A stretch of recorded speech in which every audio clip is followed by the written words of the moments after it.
Hello everyone, Camp Cretaceous Season 3 came out today and I binge watched all of it. So I'm ready to share my thoughts on the new season.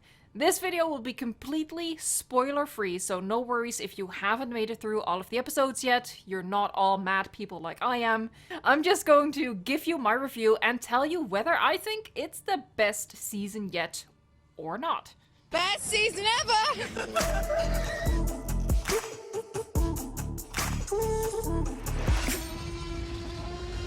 Season 2 ended with all of the kids reunited, having defeated the poachers but facing a new threat, the mysterious E750. Maybe you like hybrids in the franchise, maybe you don't, but I don't think you can deny that it is an effective gimmick in engaging the audience. I mean, just look at all of the online hype that surrounded E750 named Scorpius Rex, which is not a spoiler, at least that was spoiled a long time before today.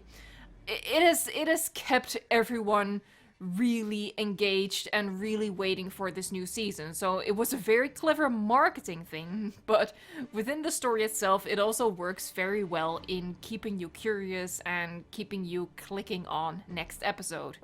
You get more and more snippets of Dr. Wu's miscreant, and you just want to know what it looks like. And that's one of the reasons why this show is so bingeable. Whether the payoff was worth all of that hype, I'll get into in a future video in which I'll discuss the Scorpius Rex at length. Since this is a spoiler-free review, I don't want to get too into it, I don't want to give anything away, but I do have quite a few things to say about the Scorpius Rex. For now, all I'll say is that it works well within making the series more intense by adding this mysterious threat that keeps you hooked from one episode to the next. I think it works quite well, as I said, as a storytelling gimmick or device, to phrase it more kindly. The hybrid, however, isn't the only new on-screen appearance. We also get the Monlophosaurus and the Uranosaurus, which you will have seen in the trailer and all of the clips they released beforehand. I think they are both interesting additions that totally turn the established lore upside down, which is why I always say I'm not about that extended universe stuff. Like, oh, this website from 2015 said this, because they don't keep to it. They are, and by they I mean the creators of the Jurassic World franchise, or even the Jurassic World and Jurassic Park franchise, they are historically bad at keeping to all of that extended lore stuff. So there's really no point in seeing that as any sort of holy grail. So we have Monlophosaurus and Uranosaurus in Jurassic World. I think they're both welcome additions. I had fun with the scenes they're in. You've probably seen the Uranosaurus scene, and I think it was really fun that the herbivores pose a threat just like the carnivores. And there's a reasonably logical explanation for the Uranosaurus' extreme aggression within the scene. It works well enough. As the scene dragged on, I was thinking to myself, okay, why are these Uranos still attacking? Like, why are they still going after these kids? But they do address that, and within the show's universe, I think that explanation works well.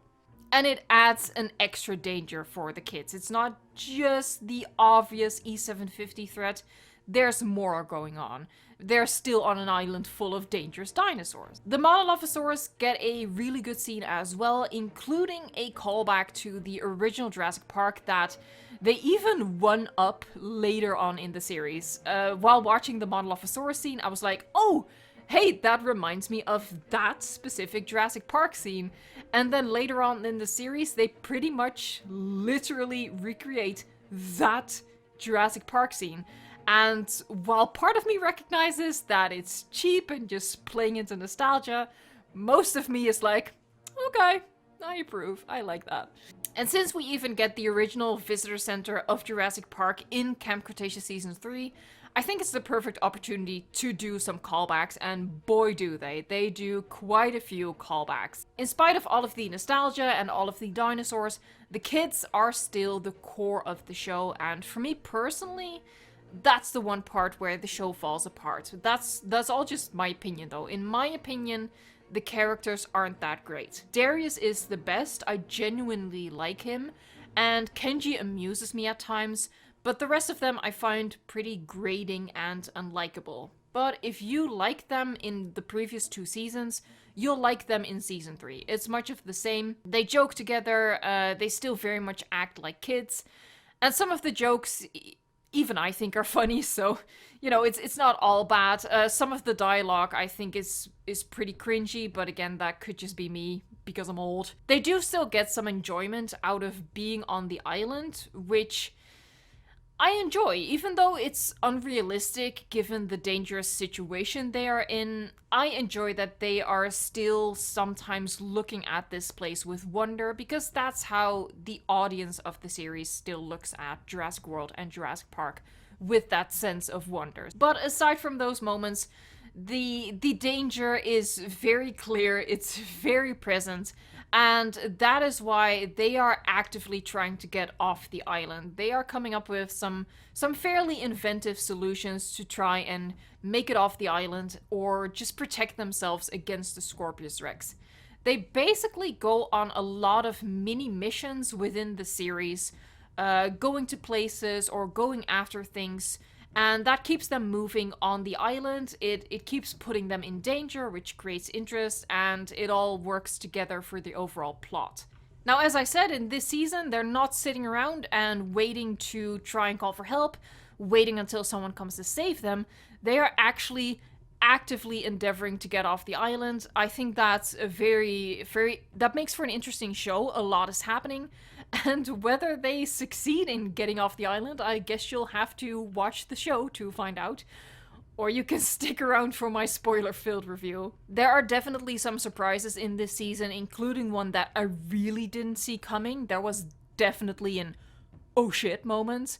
Is it the best season yet? Probably.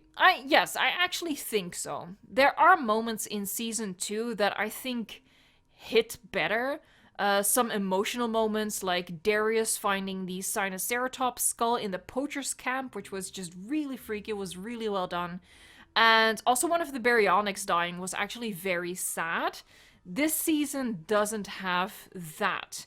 I think it tries, but for me, it fails to reach that. But it does have a lot more action. There's a lot more going on, and that makes it very entertaining. So if you're a fan of the first and second season, I think you'll have a great time with season 3, and I think you'll agree with me that it is the best so far.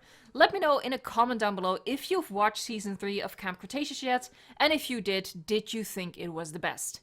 Again, a spoiler-filled review is also coming, and a separate video with my thoughts on the Scorpius Rex, so stay tuned for that. Thank you so much for watching, and until next time, enjoy Camp Cretaceous!